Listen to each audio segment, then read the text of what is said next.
In 1702, James' daughter Anne became the queen. She gave birth to one son, William, who died before his teens. It was during her reign that Scotland joined with England then. Their union formed the United Kingdom of Great Britain. Next was George I from Germany, where he'd remain. As he spoke no English, thus Prime Minister Walpole took the reins. However, in 1720 His Highness lost esteem. George was implicated in the South Sea Bubble scheme. Then his son George II in 27 became king. He too preferred Prime Minister Walpole run everything. In 43 at Dettingen into battle he did lead. Later a rebellion to depose him did not succeed. George III became the king in 1760. He ruled during the times of Byron, Wordsworth, and Shelley. George tried to quash the rebellion of the U.S. colonies. In 1820, blind and insane, he died from his disease. O United Kingdom monarchs crowning royalty, in spite of sky-high expectations, there still people see. When George IV assumed the throne, at first he seemed high class, but soon appeared the flaws that grew enormous as time passed. As did he, and deep in debt, likely poisoning his wife. He died and all rejoiced, the end of his unworthy life.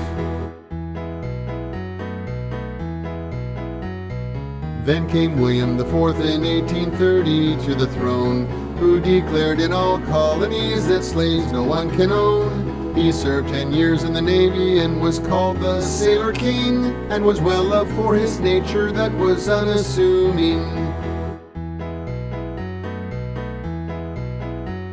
Victoria, niece of William, the next one to preside. She wed her cousin Albert, who then ruled by her side. From when he died she dressed in black and mourned him every hour, though during her reign the British Empire doubled in size and power. Edward VII became king in 1901, a popular and charming king, Victoria's eldest son. Fluent in French and German and fond of foreign affairs. Though married he did wander, Lily Langtry they a pair. O United Kingdom monarchs crowning royalty, in spite of sky-high expectations, there still people see. George V in 10 became the king on a Friday. He loved the sea and married his dead brother's fiancée. During his reign Britain entered the World War with their own, and later worried his son Edward's affairs would soil the throne. When George died, Edward VIII became the king of all. But Edward grew impatient and resented protocol. A twice divorced American he wanted as his wife. When the government said no, he abdicated for life. George VI with reluctance became the royal head. He was shy and stuttered, public speaking's what he dread.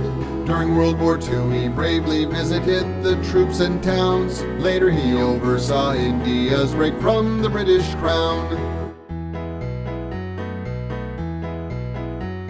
In 52 Elizabeth II was to reign. Since then she's seen the Commonwealth fracture under the strain. She is the oldest, longest serving royalty we've seen, and in spite of what surrounds her, she is the most gracious queen. O United Kingdom monarchs crowning royalty, in spite of sky-high expectations, there still people see.